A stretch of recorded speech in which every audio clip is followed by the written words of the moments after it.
Wow. So let me ask you this. Saccou, if I had met you back in high school, man, like what kind of guy was you in high school, man? Like what would the people say, you know, whether it was guys or even the ladies that knew you in high school, what would they say about Saccou, man? He trying to get to that money. I don't know where he trying to get to that money. I don't know where he going. What was you doing to get to the money? I started day trading right. My dad got back home, so 9th grade, so 10th grade year. Dad came home about summer right there, 10th grade summer. Yeah. Right then, right he got home. Aristotle course, put me on that right there. Aristotle course. I was trading right then. Now I couldn't even trade yet. I wasn't even 18 yet, so I couldn't even get into no stock market. So what were you doing? I was paper trading on Trading View. Okay. Yeah, paper trading, just like that. That's the only thing I could do. Yeah. I was, Age? 16. 16, about 16 when I first started. 16 years old, getting into paper trading. Yeah, Within our community, you know, a lot of us ain't not even hip to anything in regards to trading at that particular age. So that's huge. Okay, yeah. So you was getting into trading, and what happened next? So it was really, when I got into trading, I feel like I wasn't, when I first heard about it, like when you see the candles, it's confusing.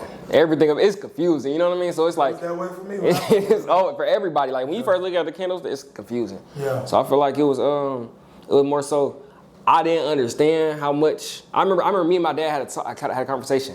When he came back, I was in Aristotle's course. It was still the summer. It was I was probably 2 weeks into this course. Mm-hmm. And we was outside. And he just had got his car. My dad just had got his car. And I was like, and back then I wanted a Scat Pack real bad. I don't know why. I wanted the Chart, I wanted a Scat Pack. I wanted a Hellcat. I wanted it real bad. So like, I wanted it real, I can't lie, I wanted it real bad. Yeah. So I was like, how many trades I need to do to get this? I remember how many trades I need to do to get this. Yep. I remember he told me the amount. We was outside. He was sitting on the chair. He told me the amount. And I was like, yeah, that's what I want to do. Like, that's what I want to do. Yeah, from like, I remember from then, it was like, I don't want to do nothing else but this. Like, that was just, it was a click right there. I remember young age. Yeah. But at the same time, I still couldn't even trade yet. Right. So I was still, and it was like I was paper trading. I was in class. I was with teachers. Teachers calling my dad, calling my mama. Saccou not in class. I'm trading paper. I'm paper trading. Yeah, it's not real. Whole time, but it's feeling real to me.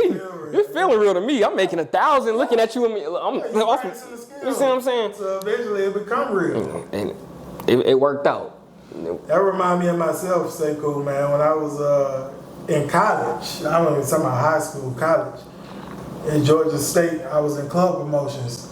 And I used to be in class promoting my parties on MySpace, right? Which is not even big now, right? I used to be promoting my parties on MySpace. I'm supposed to be in class tuning in, and I'm in there promoting my events. Because I'm like, I need to generate business this week, man. And people used to look at me crazy until it didn't look crazy when I was making a great amount of money and being successful and having big events. So nobody know the plan but you. Exactly. The plan is in your brain. Nobody know it, but you. Nobody know the full thing but you. For sure. For sure. So what happened after high school? What you got after high school? So after when I got out of high school, so I feel like my senior year, I really had got out of trading for real. I started my clothing brand. So I was looking at I started a clothing brand, but I started with somebody else. And I feel like that's where I messed up at right there. In high school, I started with somebody else, but they wasn't fully into it. You know what I mean? And I like clothes, and the reason I started making clothes is because I like clothes. Yeah. And I like wearing, you know what I mean, different stuff. Right. So it was really like he wasn't really into it. So he would like help me make the clothes or something, you know what I mean? But I'm the one at the end of the day. Making the clothes at home. I'm up till 2 o'clock, 3 o'clock in the morning. I'm missing classes in the morning because I'm making these clothes because people brought this last night. You see what I'm saying? So I feel like. You say missing classes. So what? Because this is after high school, right? So this is like right there. I was trying to get into something. I was doing other classes. I was trying to get into mentorships and do other stuff. Okay. So it was like I was missing other stuff I had to do to do that. Okay. So, but I don't really know how to. I feel like it was really after I left him, I locked in for real. And when I got him out the picture, I was like, okay, cool. He not helping me no more. It's just me. What made you lock in after he left? I knew I still like clothes. I still like clothes, and I still like my clothes. I made my clothes handmade, sold in my room. in my room, like after I'm doing something, I might wake up in the morning and do it. Anything. I was at my dad's house just making the clothes. What's the name of the brand? And also, I see we got some right here up here. Let's present it. So it's Saccou denim right here. Saccou denim. These my I'm sorry mama pants right here. Is it? Sorry mama. Okay, all right. Yeah. Some chains over there. Who are these type of shorts and these jeans for specifically? Like, I would say more so people that are. Let's see the back too. See the back is really simple. Nothing on the back front. Oh, okay. Let's see. Nothing on the back. We can turn back in the front. Okay, but who are they specifically for? I would say more so for people that's the younger crowd that's out more. Because I feel like the older crowd, we don't like the sparkly. You know what I mean? The sparkly, yeah. But I feel like it's not too much sparkle, it's not too much bedazzle, but it's enough to make it shine, like for it to stand out. Yeah. That was my thing. I wanted to stand out. I walk in the club, I want to stand out. Club dark already, right? Right. So you see a little flash, what's gonna bounce off of? Yeah. You see what I'm saying? That was my whole brain. That was my whole mindset. Okay. Then I'm sorry, mama, because my mama hate me going to the club. She hate me going to the club. Oh, that's it like that. She hate my mama, my grandma. They hate it. Yeah. They hate me going to the club. So it's like I was like, I want to go outside. I want to go outside, but I still want to. You hear me? So I just did that. I like it. I like it. Real unique. Yeah, everything handmade, soul made. Like I sold it myself. I cut these was jeans at first, long jeans. So at first, what I was doing, I was going to Goodwill and thrift shops, and I was buying their jeans, cutting them up and fixing them up. And then I saw after people started buying, I was like, okay, you know what I mean? I could just outsource and get shorts actually. Right. Just distressing myself. So it got easier, but that's how I started thrift shop. Thrift shop was like $5 pants, $5 samples. That was my thing. $5 samples and a sewing machine I already had at the house. Wow. So it wasn't even nothing.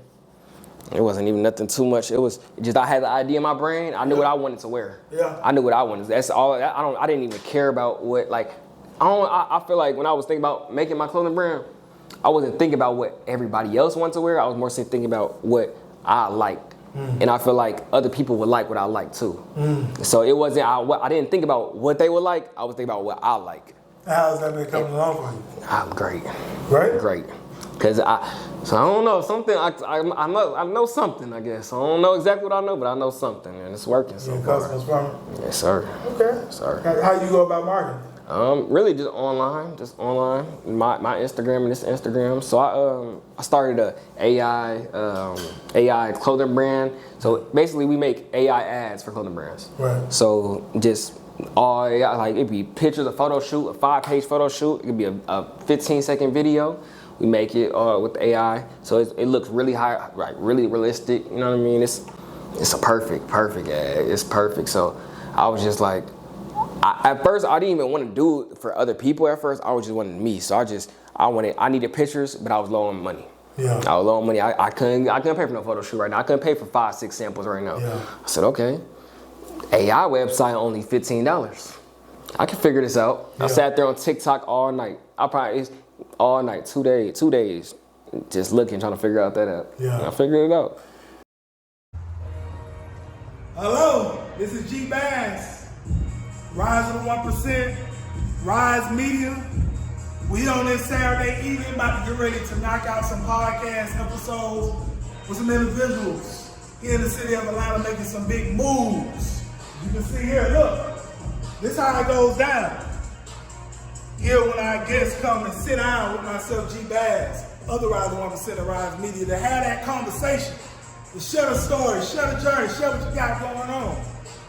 So listen, everybody got a story, everybody got a journey, and then you got some things going on, then you definitely can get with us and see if it'll be a fit to be on the Rise of 1% podcast and actually have that discussion with myself. It's going to be a link to a form you can fill out. You said www.theriseofthe1%.com/pod-form. Again, www.theriseofthe1%.com/pod-form. It's going to be in this video. You can fill that out. And we can see if it'll be a fit for you to come on and have that conversation with myself.